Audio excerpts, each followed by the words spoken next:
오늘 하나님께서 주신 말씀은 룻기 1장 20절부터 2장 3절까지입니다.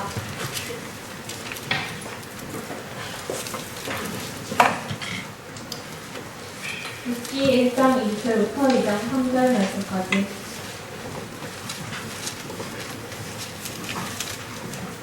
다 찾으신 줄 알고 제가 공격하겠습니다. 나오미가 그들에게 이르되 나를 나오미라 부르지 말고 나를 마라라 부르라. 이는 적는 자가 나를 심히 괴롭게 하셨음이니라. 내가 풍족하게 나갔더니 여호와께서 내게 기어 돌아오게 하셨느니라. 여호와께서 나를 징벌하셨고 적는 자가 나를 괴롭게 하셨거늘 너희가 어찌 나를 나오미라 부르느냐 하니라. 나오미가 모압 지방에서 그의 며느리 모압 여인 룻과 함께 돌아왔는데 그들이 우리 추수 시작할 때 베들레헴에 이르렀더라. 나오미의 남편 엘리멜렉의 친족으로 유일한 자가 있으니 그의 이름은 보아스더라. 모압 여인 룻이 나오미에게 이르되 원하건대 내가 밭으로 가서 내가 누구에게 은혜를 입으면 그를 따라서 이삭을 주겠나이다 하니 나오미가 그에게 이르되 내 딸아 갈지어다 하매 룻이 가서 되는 자를 따라 밭에서 이삭을 줍는데 우연히 엘리멜렉의 친족 보아스에게 속한 밭에 이르렀더라. 아멘. 이삭을 주겠나이다 라는 제목으로 목사님께서 은혜의 말씀 전해주시겠습니다. 감사합니다. 할렐루야. 네. 옆에 분들한테 한번 인사했으면 좋겠습니다. 이렇게 인사할까요? 즐거운 맥주절입니다. 즐거운 맥주절입니다. 반대편에기도요. 즐거운 맥주절입니다. 즐거운 맥주절입니다. 앞뒤로 인사합시다. 오늘은 즐거운 맥주절입니다. 즐거운 맥주절입니다. 네. 감사합니다. 맥주 감사 절기를 온가족 예배로 이렇게 드리고 있습니다. 진동훈 목사님께서 기도 인도해 주시고 또 우리 학생회에서 강은미 자매가 말씀을 봉독해 주시고 또 이제 김목사님 제가 오늘 절기 예배를 인도하게 되었습니다.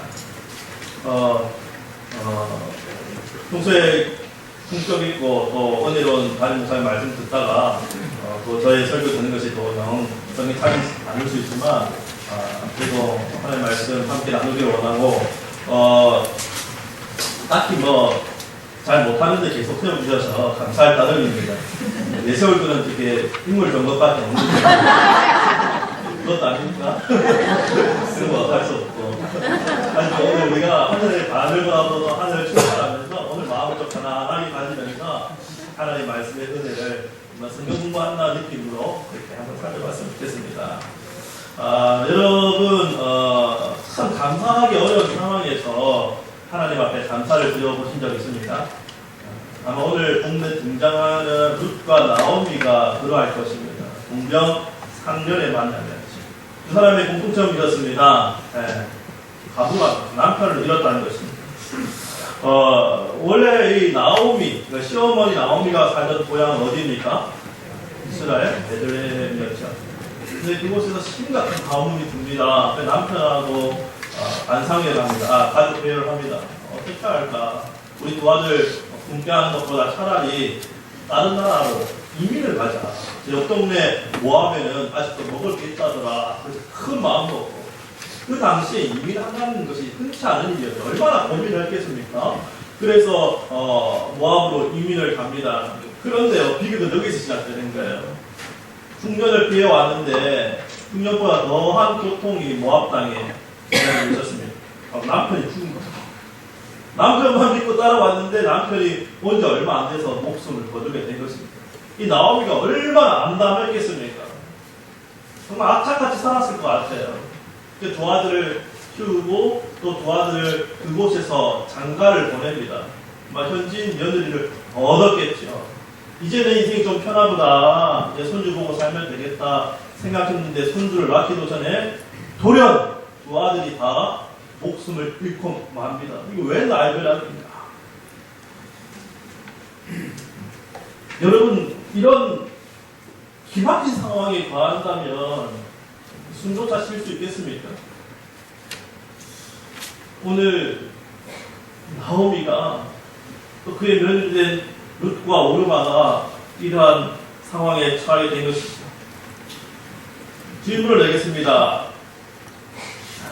늙고 쇠약해진 육신을 가진 시어머니와 또 젊어 과부된 두 며느리 중에서 과연 누가 더 불쌍할까요? 둘 다 불쌍하죠? 근데 서로가 서로에 대한 그 안쓰러운 마음이 있었나 봅니다. 젊은 나이에 남편을 잃은 어린 며느리들 볼 때마다 나오미는 안쓰러웠고, 또 편히 살아도 되는 노년의 남편 잃고 두 아들 타국에서 잃고 중살마저 깊이 패인 그 시어머니를 볼 때마다 두 며느리의 마음이 애잔했습니다. 근데 두 며느리 중에서 한 며느리는 자기 부모에게로 돌아왔고, 한 며느리 누굽니까? 루스. 내가 죽더라도 어머니를 따라가겠습니다. 그렇게 두 사람의 동행은 시작되었네요. 그러니까 베들레헴으로 돌아가자 시어머니 고향인 나오미의 고향으로 이스라엘로 베들레헴으로 고국으로 돌아갑니다. 딸 같은 며느리가 있다면 바로 루스를 두고 하는 이야기일 것입니다. 그런데요, 여러분, 이스라엘 땅은 나오미의 회복이었을 뿐만 아니라 이방인 며느리 루스의 회복의 시작이었습니다. 그 낯선 땅 이스라엘, 루스의 입장에서 낯선 곳이지 않습니까? 그곳에서 그녀의 삶은 상상할 수 없을 정도로 윤택해지고 풍성해집니다. 여러분 궁금하지 않습니까? 과연 루스의 삶은 어떻게 그 변화와 회복을 경험하게 되었을까요? 저는 세 가지로 생각을 해봤는데요. 첫 번째는 내 처지를 비관하지 않으리라. 뭐라고요? 내 처지를 비관하지 않으리라. 젊은 날에 큰일 겪고 나면은 사랑하는 사람을 잃으면 세상이 부정적으로 보이기 마련입니다. 마음은 먹습니다. 내가 새로운 곳에서 씩씩하게 살아야지. 그러나 얼마나 서러운 순간들이 순간순간 현실적으로 다가오겠습니까? 같이 사는 시어머니에게 원망과 불평을 쏟아놓는다 해도 그녀를 탓할 사람은 아무도 없을 것입니다. 그런데 루스는 오히려 그 시어머니를 잘 보살피는 성숙한 모습을 보여줍니다. 시어머니보다 더 나은 며느리였죠. 둘은 비슷한데 차이점이 있습니다. 이제 고향으로 돌아와서 동네 사람들이 나오미 뒤에 둘러서서 나오미야 나오미 이게 어찌 된 일이냐, 얼마나 고생을 하고 돌아왔느냐. 그때 나오미가 푸념을 들어놓습니다. 울면서 내가 풍족하게 모압으로 갔는데 여호와 하나님께서 내게 벌을 주셔서 돌아올 때는 털털이가 되어 돌아왔다. 낙심에 빠져있었죠. 그런 기간이 필요합니다. 고려신학대학원에서 상담학을 가르치는 하재성 교수의 글에 따르면 우리가 큰 일을 당할 때 어느 정도 기간 동안 슬픔의 시간, 눈물의 시간, 애도의 시간을 가져야 그것이 해소가 된다고 합니다. 울고 털어놓고 이웃에게 고백해야 되는데 그 과정, 인정하는 과정을 거치지 않으면 도리어 병이 되어서 평생의 우울이 되고 화가 된다고 합니다. 또 한 가지 중요한 것은 그렇게 우리가 애도의 기간을 거친 이후에는 때가 되고 내 마음이 정리되면 하나님께서 사람을 그렇게 만들어주셨는데요. 탁탁 털어내고 진취적으로 긍정적으로 새로운 일들을 찾아야 한다는 것이죠. 그러니까 나오미는 그 슬픔의 시간, 애도의 시간을 가졌으나 너무 나이 들고 또 쇠약해진 나머지 그 다음 어떻게 해야 할지를 찾지를 못했습니다. 그저 무기력이라고 하는 그 어떤 사단의 권세에 눌려졌을 때 그때 나오미를 일깨우고 나오미를 도와주었던 것은 그의 며느리 루시였습니다. 루시 나오미와 달리 방법을 찾습니다. 암담한 현실 속에서 내가 이제 어떻게 해야 하나, 이 상황에서 할 수 있는 것은 무엇인가, 이것을 찾습니다. 고민합니다. 그리고 행동합니다. 눈물을 그치고 이삭을 주우러 밭으로 발걸음을 옮긴 것입니다. 여러분, 만일 그녀가 처지 비관만 하고 있었다면 어떻게 됐을까? 인생은 더 피곤해지고 실패와 슬픔에 익숙한 삶으로 남은 여생 그저 그렇게 산 루시였을 것입니다. 하나님은 루스로 하여금 탈탈 털어내게 하셨습니다. 그리고 도전하는 삶, 긍정적인 삶, 진취적인 삶으로 인도해 주셨습니다. 여러분, 루스의 삶이 그 황무지에서 언제부터 획기적으로 스위치 켜고 끄듯이 확 변화되었을까요? 저는 루시 밭을 향하여서 그 발걸음을 뗀 그 첫 발걸음부터 인생의 변화가 시작되었다고 믿습니다. 손자병법에 보면 그런 문장이 있다고 그래요. 졸속이 지왕을 이긴다. 이 전생이 너무 게을르기 때문에 이것을 저희 좌우명으로 삼고 있습니다.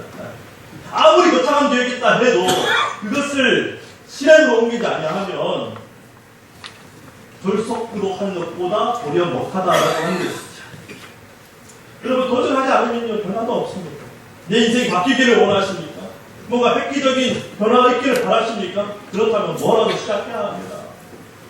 루시 그렇게 실행했다는 것이죠.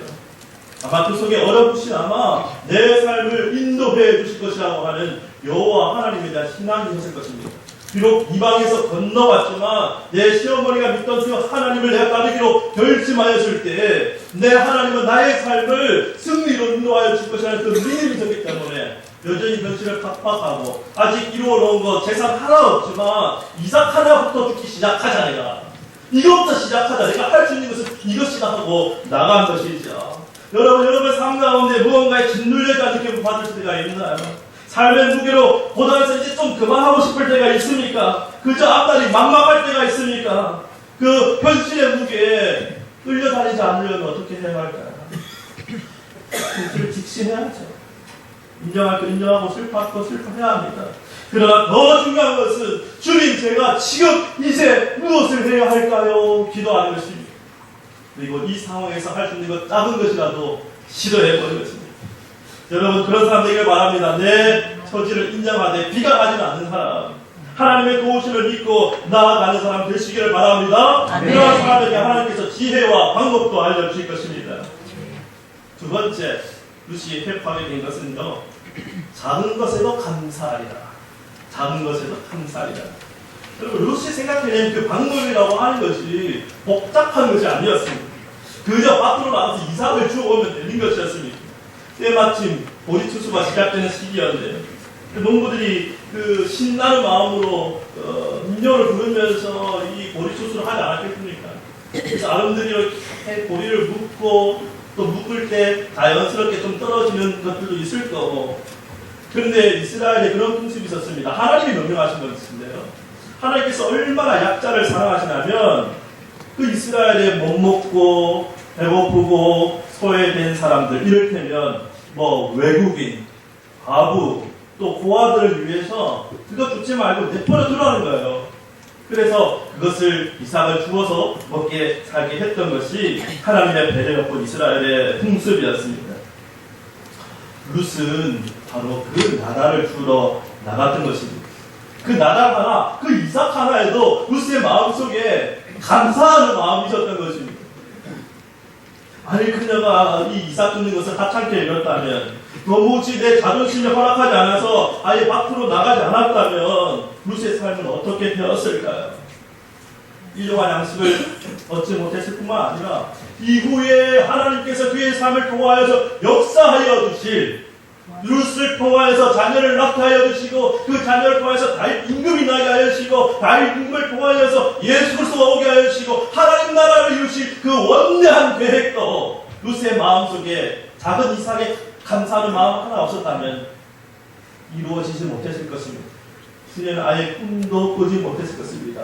그래요, 하나님 나라는 그런 것이에요. 우리가 작은 것에 감사할 때 그 마음을 보시고 그 마음 속에 역사하시는 이는 크신 하나님이신 줄 믿습니다.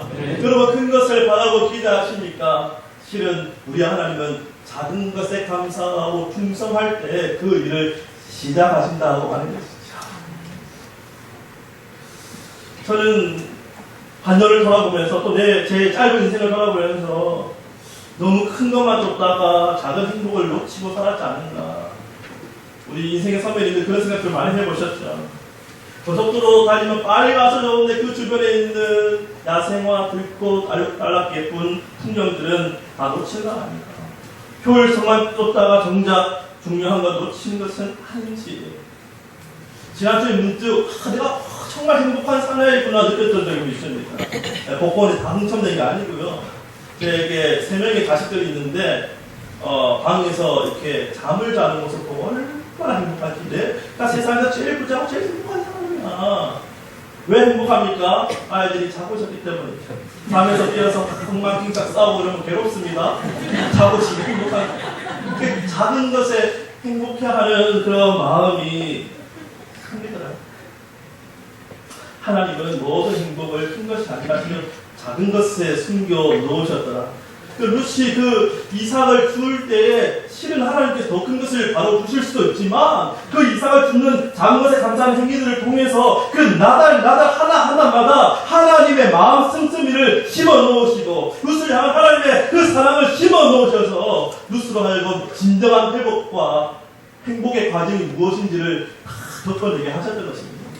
루시 그의 인생의 늙음방에서 자신의 삶을 되돌아볼 때 언제가 가장 행복했을까요? 보아스와 결혼해서 큰 가정을 이루고 좋은 집에 살 때가 아니라 바로 이삭 주로 나가는 그때가 인생에서 가장 행복했지 않았을까요? 약 7년 전에 개봉했던 영화 중에 About Time이라는 영화가 있습니다. 아마 그 영화 보신 분들도 계실 겁니다. 그 줄거리 기억은 나지 않는데요. 어떤 내용이냐면 그 About Time이라는 영화 속에 두 부자가 등장하는데 그 집안의 남자들 대대로 20살만 넘으면 시간 여행을 할 수 있는 초능력을 가진다고 합니다. 말도 안 되는 얘기죠. 영화니까 가능한 이야기입니다. 그래서 팀이라고 하는 청년과 그의 아버지가 있는데 이 부자는 인생을 살다가 뭔가 좀 뒤틀리고 또 사고가 나고 하면 시간 여행을 가서 과거로 가서 되돌려놓고 바로 잡아놓는 것입니다. 그렇게 인생을 자꾸 반복하면서 사는데 어느 순간 깨달음이 온 거예요. 인생을 고친다고 되는 것이 아니구나. 이 세상에 어려움과 아픔이 있다 할지라도 예기치 않은 곳에 기쁨이 있고 작은 것에 행복이 있구나. 이 부자가 깨달아요. 그래서 나중에 이 팀의 아버지가 폐암이 걸려가지고 병상에 눕게 되는데 시간 여행을 해서 그 폐암이 걸리지 않도록 내 인생을 바꿀까 고민하다가 그동안 살아온 인생들이 너무 아름답고 아들과 쌓았던 추억들이 너무 눈물겨운 거예요. 차라리 죽음을 택하자. 그러면서 이 부자가 손을 잡고 우리 정말 마지막으로 한번 타임 여행, 시간 여행을 합시다. 그리고 이제 다시는 시간 여행 하지 맙시다. 그리고 이 부자가 언제로 돌아가냐 하면 목에 메달을 걸고 분장을 건 그런 승리의 순간이 아니라 어릴 적 이 아들과 아버지가 함께 해변을 거니던 그때로 둘이서 탁구 치면서 서로 이겼다고 막 좋아하고 그렇게 떨던 그 순간으로 돌아가 행복을 만끽하고 이 아버지 영화에서 숨을 끊습니다. 여러분 인생에서 가장 행복했던 순간이 언제였던지요? 사실은 작은 것에서 내가 일상 가운데 하나님 주시는 은혜를 부를 때가 아니었습니까? 내가 예수님 만났을 때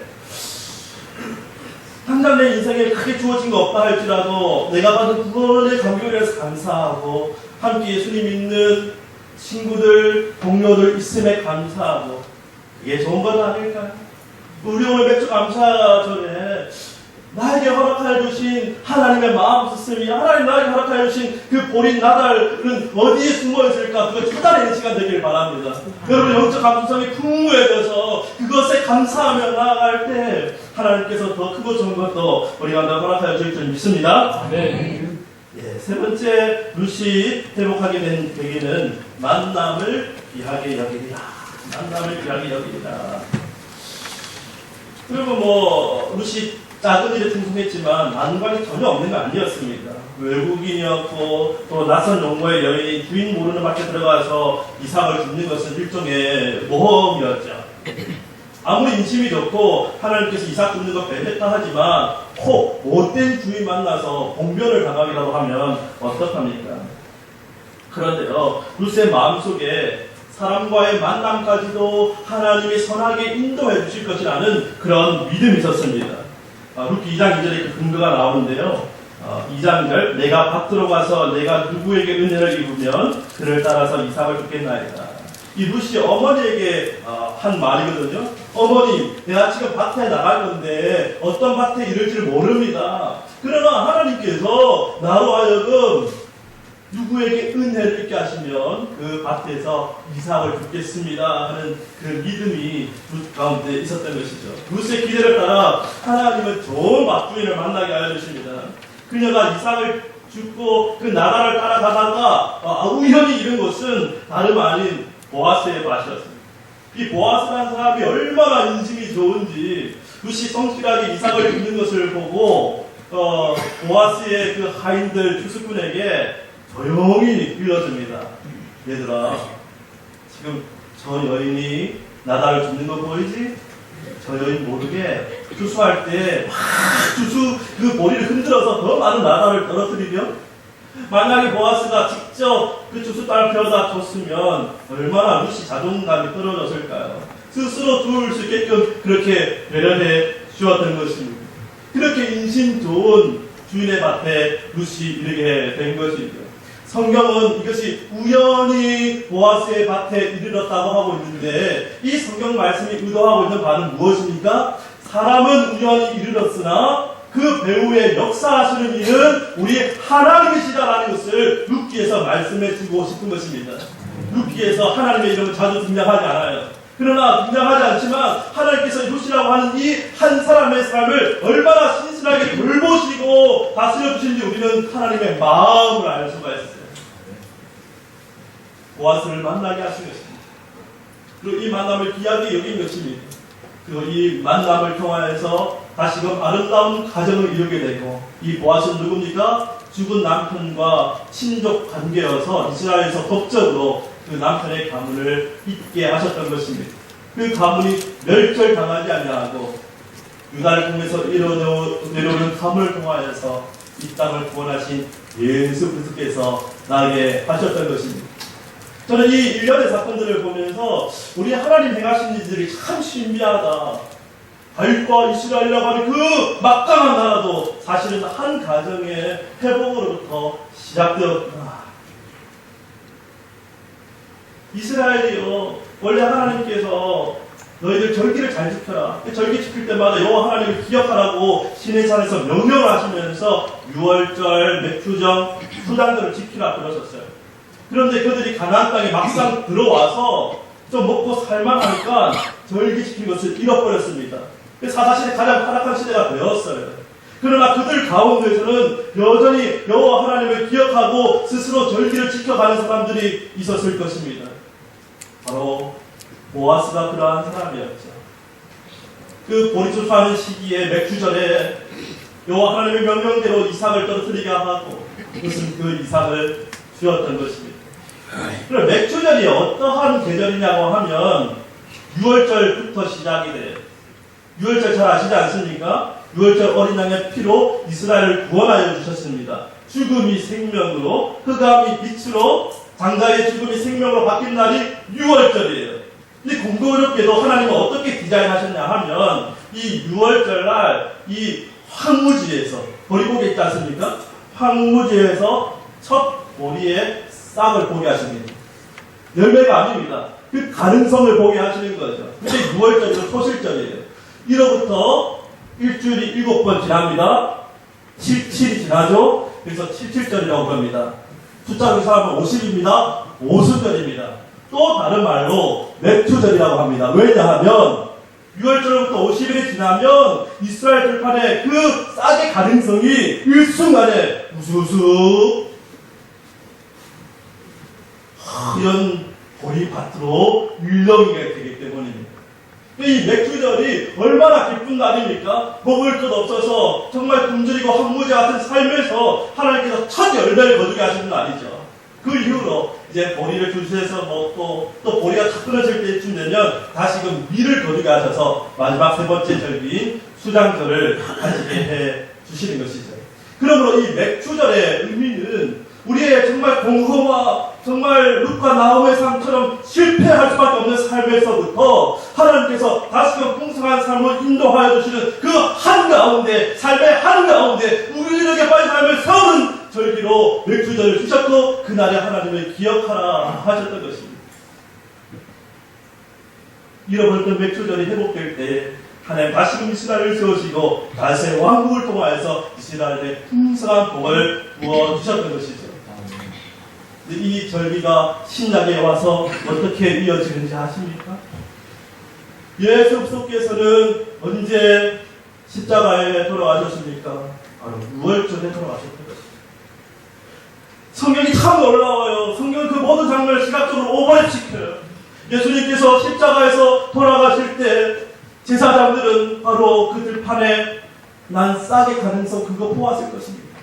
그때 예수님 십자가에 못 박혀 죽으셨어요. 예수님 십자가에 죽으시면 우리의 인생은 흑암에 쌓여서 도무지 우리의 힘으로 구원받을 수 없는 막연하고 암담한 존재였습니다. 그러나 주님께서 소실적 열매를 돌아가신 후에 77이 49, 50일이 지났습니다. 세상을 둘러보니 보리밭으로 가득하고 먹을 것이 많아졌습니다. 그때 교회는 모였습니다. 모여서 주님 앞에 기도합니다. 120명의 문도가 기도할 때 하늘로부터 급하고 강한 바람 같은 소리가 있어 성령이 마시고 각자의 언어로 이야기합니다. 하나님의 복음이 전해집니다. 고아와 객과 가부와 같은 이들이 그 복음을 듣고 생명을 얻습니다. 그날에 베드로가 복음을 전했더니 3,000명이 돌아와 열매 맺는 역사가 나타나게 된 것입니다. 사랑하는 여러분, 하나님의 놀라운 역사는 교회의 능력은 작은 것으로부터 시작됩니다. 고운 것 하나 없고 흠모할 것 없는 초라한 예수께서 소실적 열매로 우리 하늘로 그렇게 새 생명을 얻었을 때 곧이어서 머지않아 50일째 할 때 우수수 하나님의 백성들로 성령받은 주님의 자녀들로 세워지는 역사가 교회 가운데 나타나게 된 것이죠. 여러분, 그런데 우리가 조망할 것은 이것이 마지막이 아니라는 사실입니다.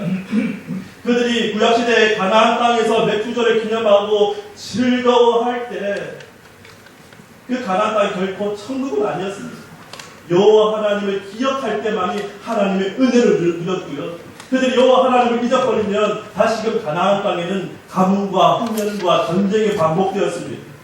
오늘날 하나님의 교회도 마찬가지입니다. 하나님의 맥주절, 하나님 주시는 오순절에 이르러 주님의 성령 충만을 받는다 해도 우리가 세상과 나가서 씨름하지 아니하고 우리의 죄악과 더불어 몸부림치지 아니하고 우리가 하나님을 기억하지 아니한다면 우리 가운데 주신 하나님의 은혜도 우리가 일순간 잊어버릴 수 있다고 하는 것이죠. 여러분, 우리는 어디에 서 있습니까? 맥주절의 절기에 서 있습니다. 교회는 맥주절의 절기에 서 있습니다. 우리는 인생의 한가운데 있습니다. 우리는 하나님의 보신 구원을 받았지만 아직 완성의 단계에 이르지 않았습니다. 원래 낮은 단계에 우리가 있습니다. 이것이 우리의 현주소예요. 그러하다면 이제 우리는 어떻게 할 것인가? 이제 우리는 무엇을 할 것인가? 이 상황에서 내가 할 수 있는 것은 무엇인가? 여러분, 기도하십시오. 희망하십시오. 루스의 삶을 보십시오. 모든 것을 합력하여 선을 이루어 가시는 하나님께서 룻과 같이 작은 것에 만족해야 할 줄 알고 그것에 감사하고 오직 예수님 한 분만 나의 구주 삼고 나아가는 사람들에게 또 풍성한 은혜를 허락하여 줄 줄 믿습니다. 여러분, 온가족 여름 캠프는 바로 그런 시간들이에요. 어찌 보면은 중요한 시간들을 내가 허비해야 하지만 작은 것의 소중함을 알고 서로 만나서 이삭을 주기도 하고 내 이삭을 나누어 주기도 하고 은혜죠. 내가 받은 은혜를 서로 나누어 주고 할 때 그 이삭이 더욱 풍성해져서 우리가 이제 추수할 밭이 된다고 하는 것이죠. 여러분, 인생의 한가운데서 지금 중요한 기록이 있으십니까? 어떠한 결단을 해야 할 때입니까? 작은 것부터 시작하십시오. 그러나 그 작은 것을 주님께 감사로 드리십시오. 주님께서 더 풍성한 은혜를 우리 가운데 허락하여 주실 줄 믿습니다. 네. 기도하겠습니다. 하나님, 이삭을 죽겠나이다. 내 마음속에 낮고 겸손한 마음 주셔서 나에게 베풀어 주신 나단 하나에도 감사하는 마음을 허락하여 주시옵소서. 이렇게 믿음의 첫 발을 내딛을 때 주님의 놀라운 은혜는 하나님의 놀라운 계획과 역사는 시작된 줄로 믿습니다. 오순절 하나님의 교회를 통하여서 주의 성령으로 충만케 하여 주시고 하나님의 복음이 세상 곳곳에 퍼지게 하여 주시고 특별히 가난하고 소외된 이들에게 알려줄 수 있도록 주여 우리를 사용하여 주시옵소서. 인생을 드립니다. 우리의 예물을 드립니다. 이 모든 것들이 작은 이삭과 같지만 주님께서 써주시면 하나님 놀라운 구원 역사에 쓰임 받겠사오니 주여 우리의 인생을 사용하여 주시옵소서. 예수님의 이름으로 기도하였습니다. 아멘.